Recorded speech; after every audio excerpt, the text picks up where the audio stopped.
نون والقلم وما يسطرون ما أنت بنعمة ربك بمجنون وإن لك لأجرا غير ممنون وإنك لعلى خلق عظيم فستبصر ويبصرون بأيكم المفتون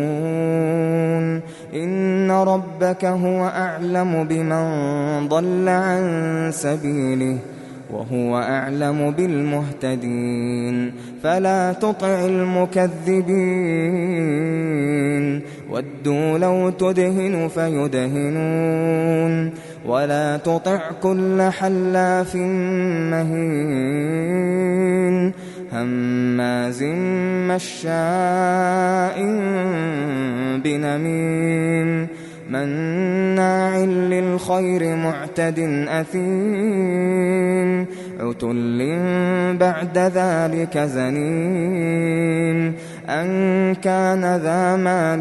وبنين إذا تتلى عليه آياتنا قال أساطير الأولين سنسمه على الخرطوم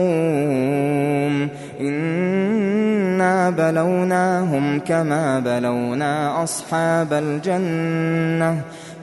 بلونا أصحاب الجنة إذ أقسموا ليصرمنها مصبحين ولا يستثنون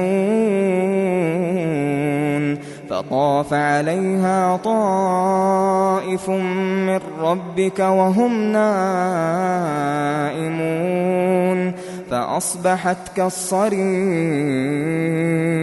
فتنادوا مصبحين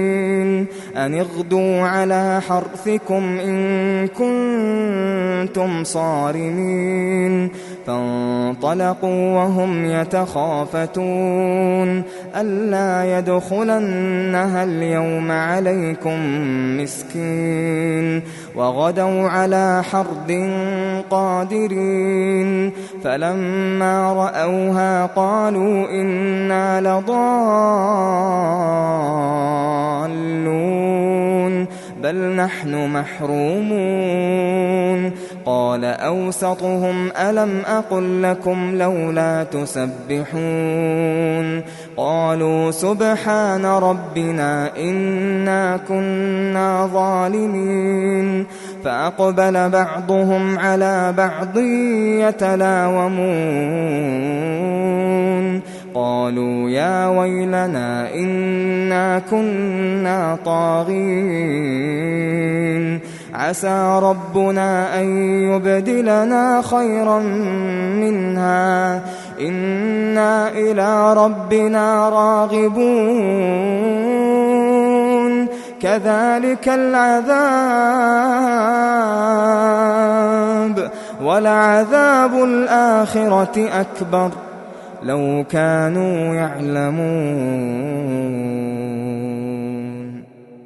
إن للمتقين عند ربهم جنات النعيم أفنجعل المسلمين كالمجرمين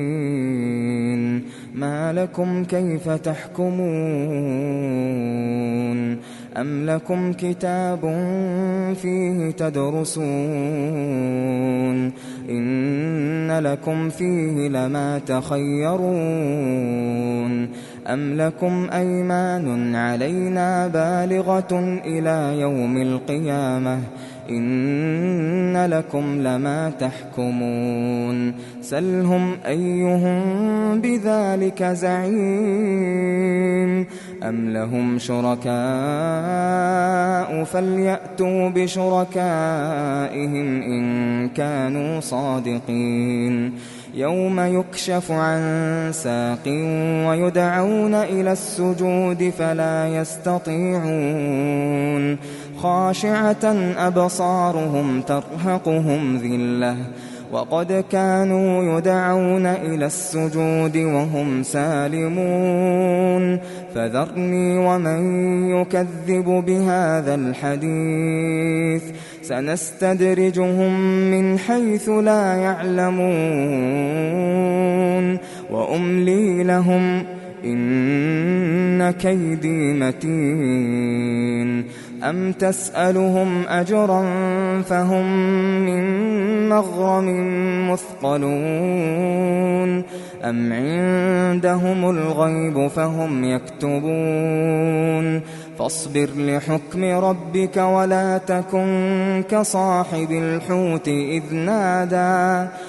نادى وهو مكظوم لولا أن تداركه نعمة من ربه لنبذ بالعراء وهو مذموم فاجتباه ربه فجعله من الصالحين وإن يكاد الذين كفروا ليزلقونك بأبصارهم لما سمعوا الذكر